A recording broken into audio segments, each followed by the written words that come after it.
1980 की बात है। सुजानपुर गांव में रहने वाले लोग शाम ढलते ही अपने अपने घरों में कैद हो जाते थे। कितना भी जरूरी काम क्यों ना हो, कोई भी घर से बाहर झांकने तक की हिम्मत नहीं कर पाता था। वजह थी एक खूनी डायन जो अपने शिकार की हड्डियां तक नहीं छोड़ा करते थे। अंधेरे में निकलने वाले कभी लौट कर नहीं आते थे। हेमंत बेटा, मेरा तो बड़ा ही जी घबरा रहा है। तेरे पिताजी का बुखार तो बढ़ता ही जा रहा है। मैंने वैद्य जी की दवा भी दी है, पर उसका कोई असर नहीं हो रहा। तू घबराती क्यों है माई? पिताजी के माथे पर ठंडे पानी की पट्टी रख, जल्दी ही बुखार उतर जाएगा। सब कुछ करके देख लिया बेटा, इनकी हालत में कोई सुधार नहीं हो रहा है। मेरा तो दिल बैठा जा रहा है, इनकी तबीयत बिगड़ती जा रही है। अच्छा माई, तू रो मत, मैं अभी जाकर डॉक्टर को बुला लाता हूँ। बापू जल्दी ठीक हो जाएंगे। ये क्या कह रहा है बेटा? तू तो जानता है कि रात के अंधेरे में गांव से निकलने वालों को वो खूनी डायन जिंदा नहीं छोड़ती है।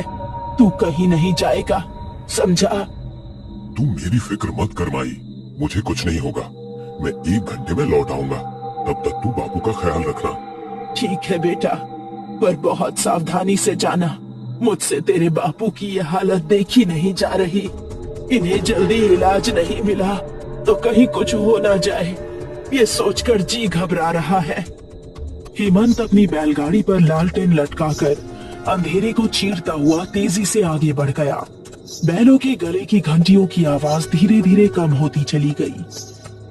हेमंत को निकले हुए कुछ 20 मिनट ही हुए होंगे कि तभी गांव की मोड़ पर पुराने बरगद के पास पहुंचकर हेमंत को बीच रास्ते पर काला लबादा ओढ़े एक साया नजर आता है, जिसे देखकर बैल भी आगे नहीं बढ़ पा रहे थे। हे भगवान, ये क्या बला है?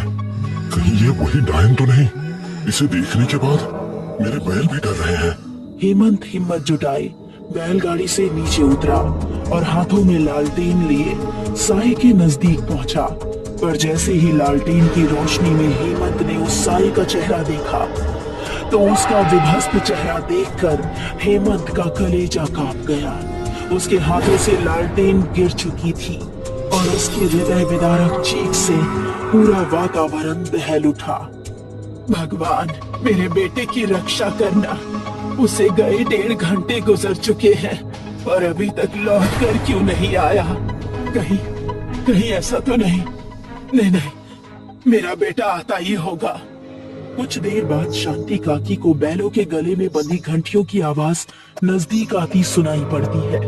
भगवान का लाख लाख शुक्र है, मेरा बेटा डॉक्टर बाबू को लेकर लौट आया है। पर बाहर अंधकार में बैलों की घंटियों की आवाज के अलावा उसे कुछ दिखाई नहीं पड़ता। हेमंत बेटा, तू आ गया? और लालटेन क्यों बुझा रखी है? जल्दी से डॉक्टर बाबू को अंदर लेकर आ जा। तू कुछ बोलता क्यों नहीं बेटा? आशंकित मन से शांति काकी बैलगाड़ी के नजदीक पहुंचती है, पर बैलगाड़ी पर हेमंत और डॉक्टर बाबू को ना पाकर वो विचलित हो जाती है और हेमंत को ना पाकर फूट फूट कर रोने लगती है। हेमंत, कहाँ है तू? मेरे बेटे, कोई मदद करो। मेरा बेटा कहाँ चला गया? आज उस डायन ने मेरी कोख में ही डाका डाल दिया। मैं बर्बाद हो गई। मेरा जवान बेटा। बहू।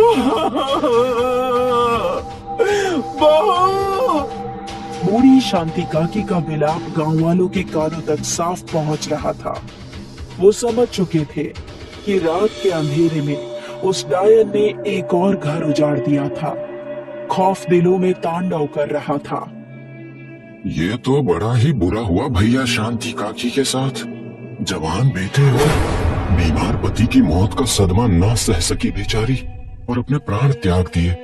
कोई चिता जलाने वाला भी नहीं बचा परिवार में, तो हम सबको मिलकर ही करना होगा। सही कहा भैया, उस मनहूस डायन ने आज फिर एक परिवार को निगल लिया। ये सिलसिला कब तक चलेगा आखिर? हमें जल्दी ही इस समस्या का समाधान निकालना होगा। नहीं तो अगली बारी हमारी हो सकती है। सारे लोग एकत्रित होकर गांव के सरपंच के घर पहुंचे। देखिए, इस दुखद घटना की जानकारी मुझ तक पहुंच चुकी थी।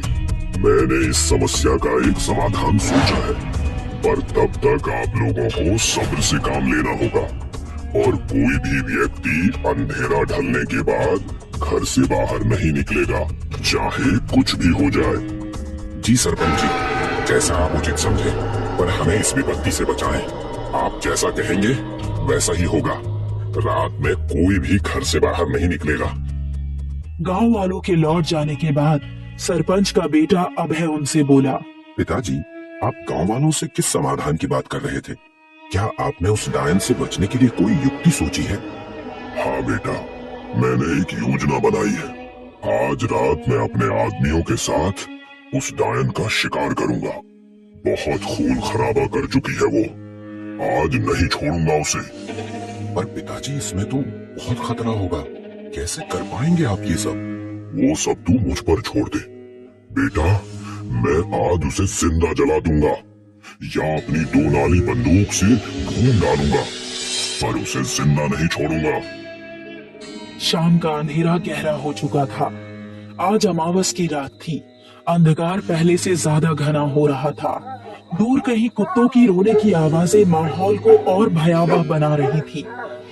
गांव के सुनसान रास्ते पर बैसाखी का सहारा लिए एक अधेड़ व्यक्ति आगे बढ़ रहा था। सन्नाटे को चीरती उसकी बैसाखी की आवाज दूर तक सुनाई दे रही थी। हे भगवान, आसमान में तैरती हुई ये क्या बला नीचे आ रही है? ये तो डायन है। डायन, डायन, सरपंच जी बचाइए मुझे। शिकार को देखते ही डायन जैसे ही उसे दबोचने के लिए उसके नजदीक पहुंचती है। ठहर जा कातिल डायन, बहुत हो चुका तेरा खूनी खेल। आज तू हमारे हाथों से बचकर नहीं जा पाएगी। अचानक से अंधेरे में छिपे सरपंच के 8-10 लोग हाथों की मशाल को सुलगा लेते हैं और उस अपाहिज व्यक्ति के पास खड़ी डायन को चारों तरफ से घेर लेते हैं। सरपंच अपनी बंदूक डायन की तरफ तान देता है। खूनी डायन, ये सब तुझे फंसाने की हमारी योजना थी। आखिरकार तू हमारे जाल में फंस ही गई। बंदूक ताने सरपंच के आदमी घेरा बनाए धीरे धीरे डायन की ओर बढ़ने लगे, पर इससे पहले वो उस तक पहुंचते डायन उस अपाहिज आदमी को उठाकर हवा में तैरती हुई एक ओर जाने लगती है।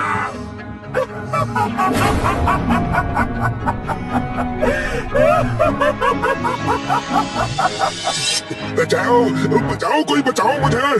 सरपंच जी, पकड़ो, पकड़ो उस डायन को, बचकर जाने न पाए। अपाहिज व्यक्ति को हवा में उड़ाए डायन पुराने बरगद की ओर अंधेरे में तैर जाती है। सरपंच और उसके आदमी दौड़कर उस दिशा की तरफ भागते हैं। पीछा करो उसका, वो पुराने बरगद की ओर गई है, जल्दी करो। वो देखो, हो रही उस बरगद के ऊपर। सरपंच अपनी बंदूक से डायन पर निशाना लगाते हैं। बरगद से कोई देह जमीन पर धड़ाम से आ गिरती है। लगता है उस डायन को गोली लगी है और नीचे आ गिरी है। चलो देखते हैं। हे भगवान, मुझसे ये क्या अनर्थ हो गया? गोली इस मासूम को लग गई। खूनी डायन, बहुत हो चुका तेरा तांडव। आग लगा दो इस बरगद को, जिंदा जला दो इस पापी डायन को। सरपंच के आदमी बरगद को आग लगा देते हैं और देखते ही देखते पूरा बरगद जलने लगता है। सरपंच, मूर्ख सरपंच, तू क्या सोचता है मुझे मारना इतना आसान है? आज यहाँ से तू और तेरे आदमी कोई भी जिंदा वापस नहीं जा पाएंगे। और देखते ही देखते रहस्यमयी तरीके से सरपंच के सारे आदमी एक एक करके चीख मारते हुए गायब होने लगते हैं। अंत में सरपंच की भी चीख सुनाई पड़ती है और उसके बाद फिर से सन्नाटा व्याप्त हो जाता है। सरपंच का बेटा अभय दूर अपनी हवेली पर खड़ा पुराने बरगद को सुलगता हुआ देख रहा था।